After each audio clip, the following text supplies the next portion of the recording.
Hello everyone, it is Nancy Taylor and I have a video for you and it is titled How to Increase Your Bookings. So if you are a new teacher and you've looked at your schedule and it was low, this video is for you. If you are a veteran teacher and you have referrals that are struggling with building their schedule or their bookings, this video is for you. I hope that this can assist and help you guys. I have gotten a lot of emails recently, just this summer, just flooded with emails of how do I increase my bookings? I've just started and I only have 1, 2 this week. You are not alone. You are not alone. There are many going through that. And I first want to start with a disclaimer. It does matter what time of the year you are starting. I had the same experience. I started in February, Chinese New Year, no bookings. I had 11 the first month, the entire month. Next month, I had triple, quadruple that. I had a lot more the second month when Chinese New Year was no longer happening. If you are starting in the summer, students are on vacation. Students are not in the routine of booking a teacher consistently. So when school starts back, August, September, you're right there, then your bookings will go up. So stay in there. We're going to go over 8 things and I hope these tips will help you out. Go ahead and get your notebook out. I know you want to take notes. I'm just kidding. And I have a whiteboard so you have a visual because that's an ESL technique. Number 1, time. A lot of teachers are so excited to start. I'm so excited. And right out of the gate, no bookings. You need to know it will take time. It takes about 1 to 2 months to have consistent bookings, probably 3 months to have that consistent full schedule where every slot you open is booked. So once you give it that 3-month buffer, if it ain't happening, then you're not a good teacher. No, I'm just kidding. I'm just kidding. Then try something else. So you have to perfect something else to really build your classroom. 2, different color. And the first 3 are T words. Woo! Train. So during that time, when you don't have a lot of bookings, sign up for the workshops. They go over ESL, they go over how to use your props. These workshops are very helpful in transitioning to teaching online and into transitioning to teach ESL. There are a couple differences, and by a couple, quite a few. They're very simple, but they do take time and they take practice. So train, research ESL strategies. I remember taking maybe 2 classes in college that were on ESL, and that was in all of my elementary education classes, maybe 2. So I did have to go back, research. All I remembered from those classes was include visuals. There is so much more. Repetition, visuals, simple language. There are so many things that go into teaching ESL that maybe you are out of practice in. So you need to practice. Poof the hair, looking good, looking snazzy. Okay. Number 3, you are going to have to teach trial classes. So any chance you get to train in a new certificate, so if you can teach the summer courses, if you could teach the pre-VIP kid, if you're invited to teach any of those, or if you see it in the weekly announcement, train. Get the certificate. It opens up more options. So trial classes are going to be your go-to at first. That is where you build your schedule. When you teach a trial class, make sure it's fun and you assess where the student's at. You find a good level where they feel successful. You want them to have a good experience. 4, breaking out of the T's. Announcements. Make sure you read the weekly announcements. And this is where my personal experience, where my bookings went up. They put in there that you could do a video, you could do a book reading, you could do a blog post, no pay, but it's for your own marketing. And parents would see it and then they would want to come see who this teacher Nancy is. So I did a video and I will link that below as well as my trial class video.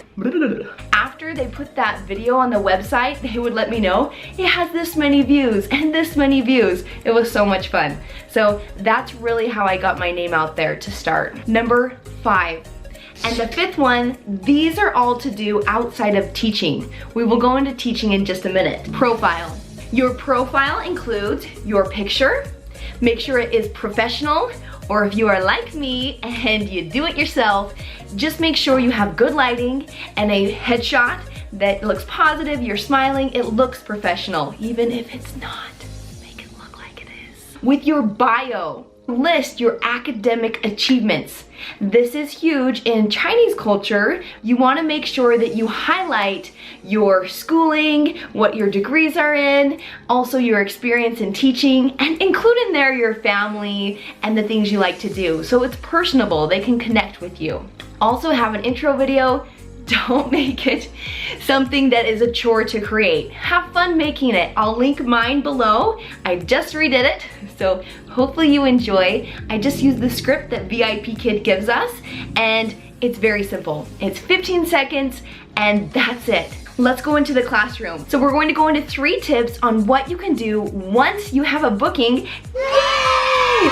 Then you want to do these. Number 6, starting with the end in mind, feedback. I always have a notebook to the side. This is my messy notebook from classes. You see it has highlights, it's got marks, oh, all sorts of good stuff. So in my notebook, I always write my student's name. I always put what they're doing well in class, whether it is speaking in complete sentences, or they know their vocabulary, they know their sight words, they answer the comprehension questions well. I write these down, and then I put what they can work on. Is it a word that they mispronounced? Is it a grammar topic? Maybe they don't know how to conjugate their past tense verbs, or whatever it is from the lesson that I see they need to work on. And then I always end with a positive, so my feedback is sandwich style. Positive, constructive criticism, positive. And I always say, I look forward to our next class, or I will see you again, Teacher Nancy Taylor. Always end with that. Set apart. What sets you apart?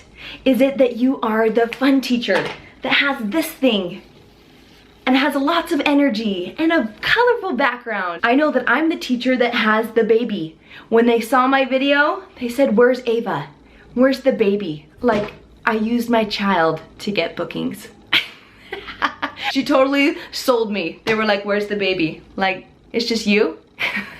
You could be the teacher that sings. I know there is a teacher that uses rhythm. I see a cat.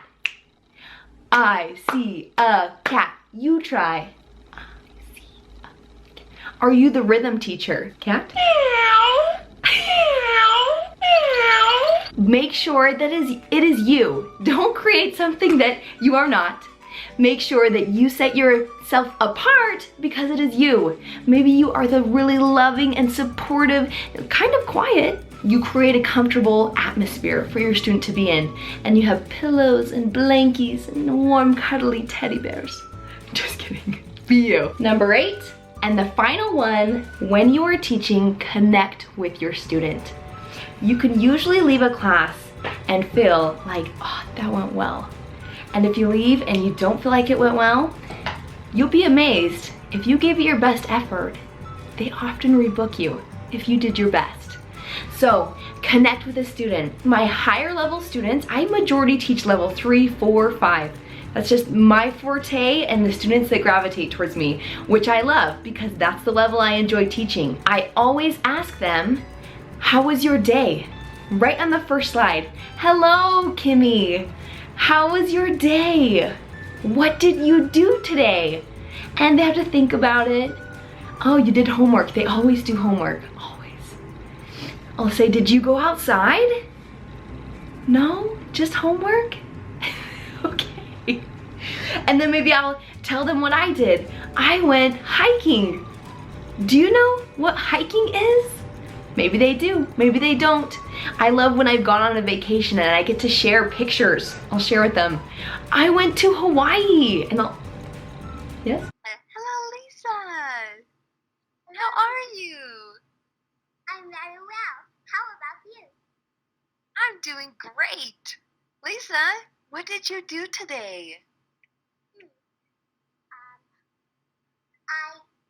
I went to swim and I do my homework. Are you in school, Lisa? Nope. We are spending our holidays yesterday, but we are not at school. school because we are having the summer vacation. Ah, so where is your homework from? Summer homework? Summer homework, yeah, from my Ah, teachers. your teachers gave you summer homework so you don't forget everything you learned. Yes? Yeah, we need to. Yes. If it is a lower level student, level 1, level 2, I will ask, how are you? If they don't know that yet, I'm very warm and we do a lot of nonverbal play, like touch your head. Yes. Touch your nose. I love to make them laugh. If maybe we're doing banana, I'll eat my banana. I always eat my play food. Ice cream? Yes. Ice cream. Grapes? Grape. Corn.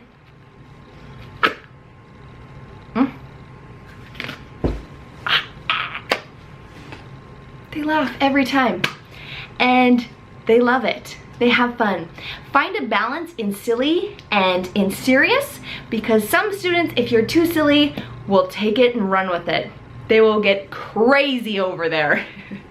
So you need to read your student. If they're getting crazy, bring it back in, bring it back in, bring it back in. Those are my 8 tips. I hope that they helped you. And remember, stay in there, give it time. It will take time to build your own business, to build your following, to build those bookings. I know it can be frustrating. I definitely was there. Don't think that I had bookings right out of the gate. There's no way I did. No way. And once you get a consistent schedule, it really is fun. And it's fun, fun, fun. See you guys in my next video. Peace. Target. Target.